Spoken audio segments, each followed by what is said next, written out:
Hello, welcome to Microfiche Microphone. I'm Micah, and on this channel we look at microfiche from the past, old newspaper articles in the public domain. We look at them with our modern eyes, our modern perspective, and see what we can learn from them. In this microfiche time capsule, we are looking back at the Gentleman's Magazine from June 1800, and this article is entitled Prevailing Impiety of the Stage Censured. Now, the last time I read an article about, how terrible the theater is, it ended up just being them knocking on a play which was meant to be a social criticism. And I don't see anything wrong with social criticism because it was pointing out the plight of the poor, and what they really go through. And I thought that was really great. So I'm interested to see what they think is terrible this time. But remember that only people who are relatively wealthy can go to the plays, to see plays. People who are poor aren't able to see them. So they're trying to teach the upper classes about, lower class life. And it's something they maybe never have thought about. So, anyways, I'm interested to see what this one is about.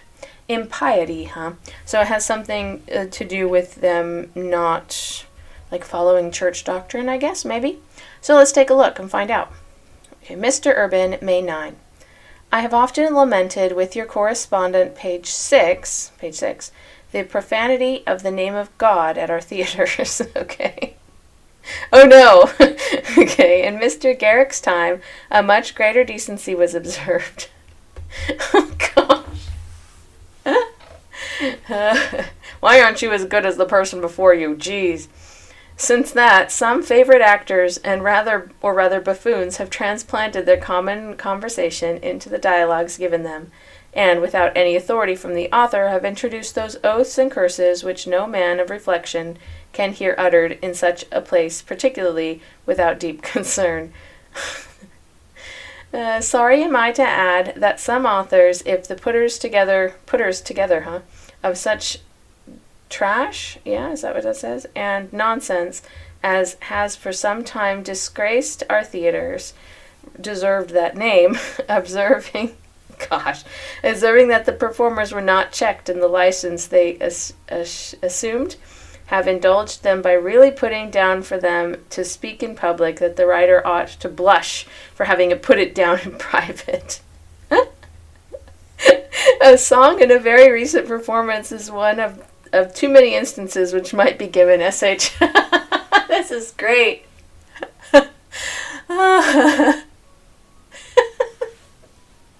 Okay, so you have to ask yourself, if the writers put it in, there are two different instances they talk about here. If the writers put in all the curse words that they were using, were they trying to reflect reality, or were they just being vulgar in their, quote unquote, for the sake of doing it? Because I feel like most plays, at least at the time in particular, but even today, most plays try really hard to reflect the way life really was, depending on the play, of course. But, it's a much more of a reflection of society than it is like somebody trying to influence it. If it is the actors throwing in the curse words, riffing off of their normal lines, I think they're just adding a touch of authenticity. So, this is how I would have said it, which modernizes it a touch. I mean, because if the play in particular is very old, then watching it in the old way doesn't make sense the farther away you get from it. And so modernizing it and adding a few curse words that you would use today, I don't think is a bad thing. I'm sorry that I laughed immediately, but honestly that was not what I was expecting.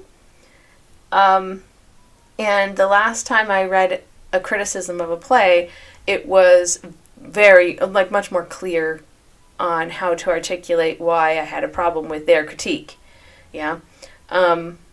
But especially by today's standards, where it's okay to reflect the plight of the poor in a play. It absolutely is. So, And then, like, this one just saying, be like, how dare you use curse words? Like, oh gosh.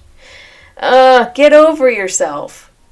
That's what I have to say to the person writing this SH. I don't know who you are, but whoever you are, you're probably rich enough to go to the play, which tells me that you probably think of yourself as being better than you are.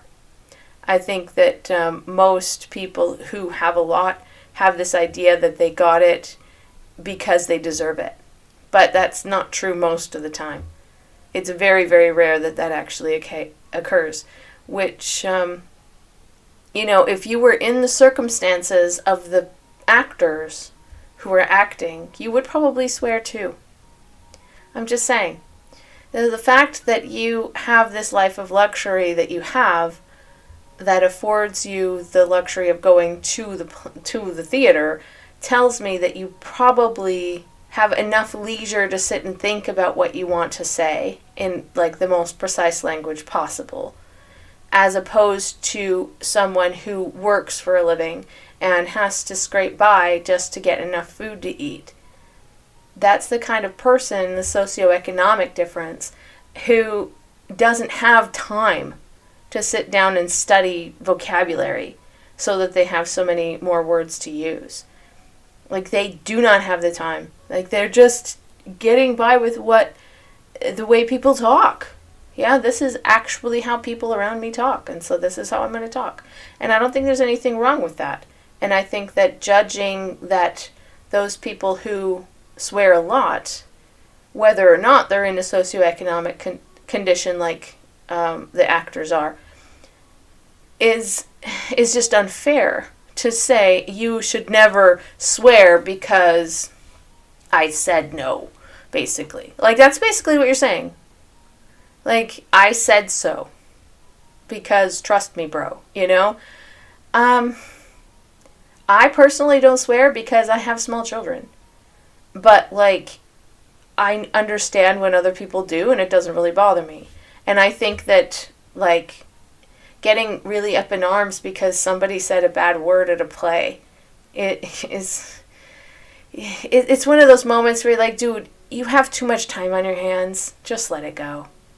Anyways, I hope you thought that was as funny as I did.